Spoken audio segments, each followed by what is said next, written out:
कटक जिला मुख्य चिकित्सालय सहरवासी को उन्नत स्वास्थ्य सेवा जोगेदेवा क्षेत्र में नहीं अग्रणी भूमिका। उत्कर्ष प्रदर्शन पर मिलिबो मुख्यमंत्री पुरस्कार। 13 भुवनेश्वर में आयोजित उत्सव में सिटी हॉस्पिटल को पुरस्कृत करा। पूर्वर राज्य सरकार मो हॉस्पिटल योजना रे सामिल करिसेंती। एससीबी मेडिकल एवं शिशु भवन उपरू चाप कमेवा पई करा जायछि नवकलेबर। कटक सहर समेत जिल्लार विभिन्न स्थानरू एही हॉस्पिटल उपरे दैनिक शताधिक रोगी निर्भर करिथांती। हॉस्पिटल रूपरेख बदलिछि। एथिपई 30 कोटी ऊर्ध्व टंका खर्च करिसेंती राज्य सरकार।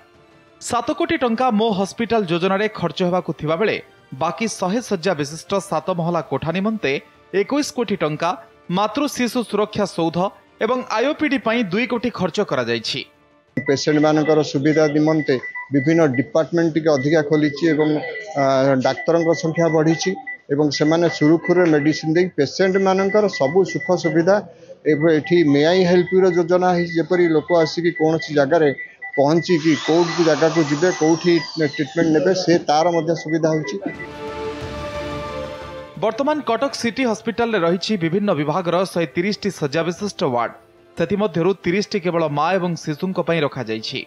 मेडिसिन, सर्जरी, स्त्री एवं प्रसूति रोग विभाग, पल्मोनारी, जरा रोग, शिशु रोग, चक्षु रोग, मानसिक रोग विभाग, चर्म रोग एवं दंत रोग विभाग सहित नियुक्त होइछन्ति विशेषज्ञ डाक्तर। नूतन एमसीएस बिल्डिंग काम सरिले बेड संख्या आउ 100 को वृद्धि पाइबो। सेंटर नवीकरण, रेजिस्ट्रेशन काउंटर नवीकरण, विभिन्न डेवलपमेंट काम सहित इंफ्रास्ट्रक्चर मत डेवलपमेंट होइछि। नुआ नुआ बिल्डिंग होइछि।